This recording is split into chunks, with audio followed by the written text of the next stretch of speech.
2024ರ ಲೋಕಸಭಾ ಚುನಾವಣೆ ರಂಗೇರ್ತಾ ಇದೆ. ಬೆಂಗಳೂರು ದಕ್ಷಿಣ ಕ್ಷೇತ್ರದಲ್ಲೂ ಕೂಡ ಸಾಕಷ್ಟು ಈ ಬಾರಿ ಪೈಪೋಟಿ ಇರುವಂಥದ್ದು.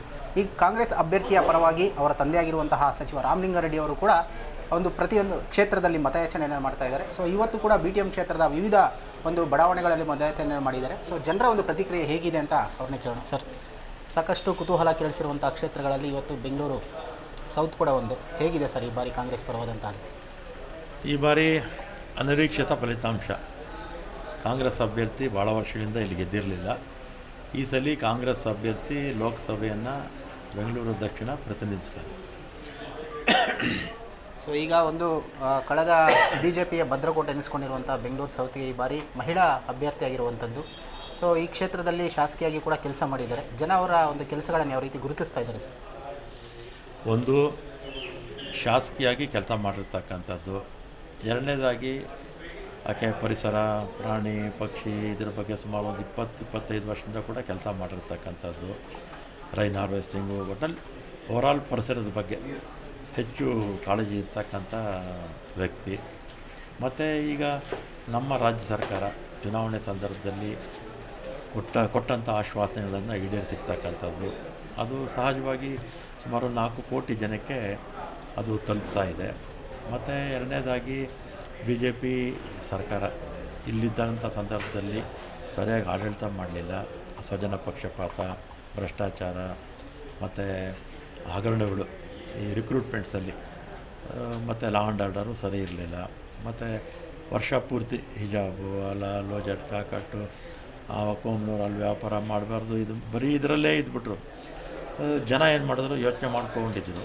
ನರೇಂದ್ರ ಮೋದಿಯವರು 28 ದಿನ ಬಂದರು ಅಸೆಂಬ್ಲಿ ಎಲೆಕ್ಷನ್ನಲ್ಲಿ. ಅಮಿತ್ ಶಾ 21 ದಿನ ಬಂದರು. ಅವ್ರು ಎಷ್ಟೇ ಇದೆಲ್ಲ ಕೂಡ ಅಪಪ್ರಚಾರ ಮಾಡಿದ್ರು ಕೂಡ, ಮತ್ತು ವರ್ಗೀಕರಣ ಮಾಡಬೇಕು ಅಂತ ಮಾಡಿದ್ರು, ಜನ ಸೊಪ್ಪಾಗಲಿಲ್ಲ. ಮತ್ತು ಕಾರಣ ಇನ್ನೊಂದು, BJP ಬಗ್ಗೆ ಜನಕ್ಕೆ ವಿಶ್ವಾಸ ಇಲ್ಲ. ನರೇಂದ್ರ ಮೋದಿಯವರು 10 ವರ್ಷಕ್ಕೆ ಹಿಂದೆ ಹೇಳಿದಂಥ ಯಾವ ಆಶ್ವಾಸನೆಗಳನ್ನು ಕೂಡ ಈಡೇರಿಸಿಲ್ಲ. ಈಗ ಮತ್ತೆ ಬಂದು ಹೊಸ ಸುಳ್ಳುಗಳನ್ನು ಹೇಳಿಬಿಟ್ಟು ಹೋಗ್ತಾರೆ ಅಷ್ಟೇ. ಜನಕ್ಕೆ ಮೋದಿಯವ್ರ ಬಗ್ಗೆನೂ ವಿಶ್ವಾಸ ಇಲ್ಲ, BJP ಬಗ್ಗೆನೂ ಇಲ್ಲ.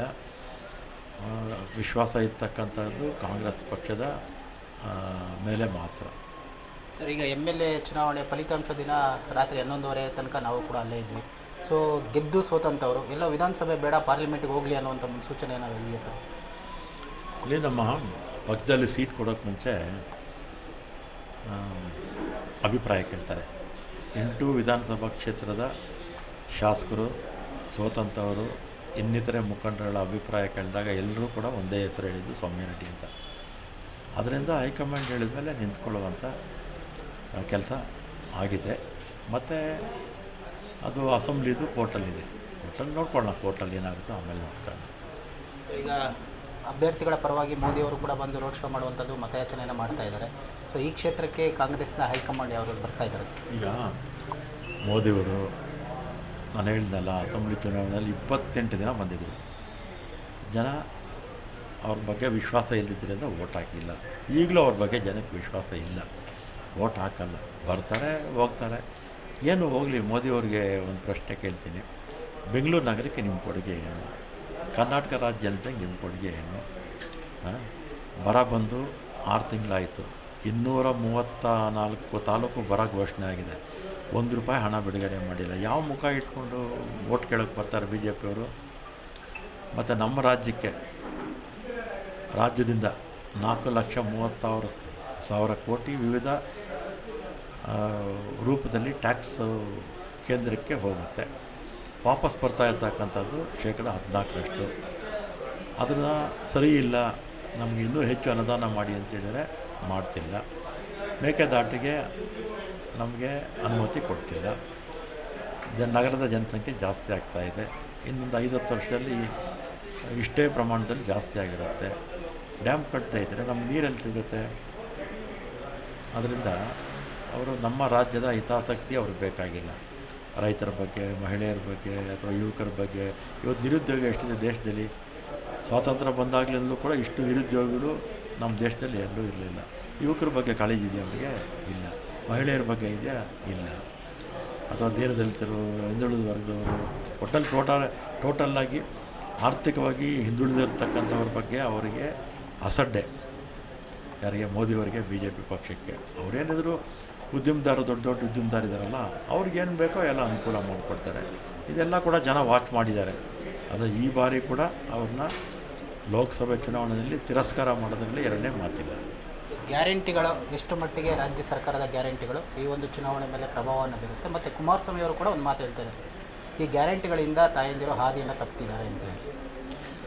ಅವರು ಯಾವ ಅರ್ಥದಲ್ಲಿ ಹೇಳಿದಾರೋ ಗೊತ್ತಿಲ್ಲ. ಯಾರೂ ಹಾದಿ ತಪ್ಪಿಲ್ಲ, ಎಲ್ರಿಗೂ ಬೆನಿಫಿಟ್ ಆಗಿದೆ. ಪ್ರತಿದಿನ 60 ಲಕ್ಷ ಜನ ಮಹಿಳೆಯರು ಉಚಿತವಾಗಿ ಪ್ರಯಾಣ ಮಾಡ್ತಾಯಿದ್ದಾರೆ.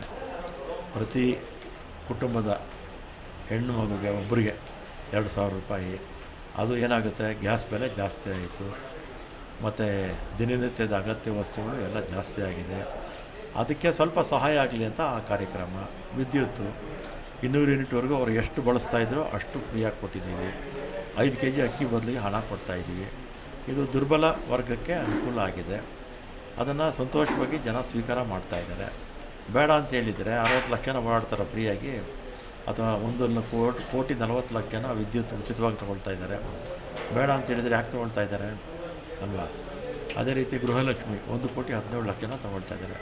ಜನಕ್ಕೆ ಬೇಕಾಗಿತ್ತು, ಯಾಕೆಂದರೆ ಆದಾಯ ಅವ್ರಿಗೆ ಜಾಸ್ತಿ ಆಗಿಲ್ಲ, ಆದಾಯ ಕಡಿಮೆ ಆಗಿದೆ, ಖರ್ಚು ಮಾತ್ರ ಜಾಸ್ತಿ ಆಗಿದೆ. ಮೋದಿಯವರೆಲ್ಲ ಬೆಲೆ ಎಲ್ಲ ಇಳಿಸ್ಬಿಡ್ತೀವಿ ಅಂದರು. ಯಾವುದನ್ನು ಬೆಲೆ ಇಳಿಸಿದ್ದಾರೆ ಅವರು? ಯಾವುದನ್ನು ಒಂದೇ ಒಂದು ತೋರಿಸ್ಬಿಡಿ ಅವರು. ಅಂತಿಮವಾಗಿ ಈ ಬಾರಿ ರಾಜ್ಯದಿಂದ ಎಷ್ಟು ಜನ ಕಾಂಗ್ರೆಸ್ ಎಂಪಿಗಳು ಆಯ್ಕೆ ಆಗ್ಬೋದು ಸರ್? ನನ್ನ ದೃಷ್ಟಿಯಲ್ಲಿ 20ಕ್ಕೆ 28 ಗೆಲ್ಲಬೇಕು.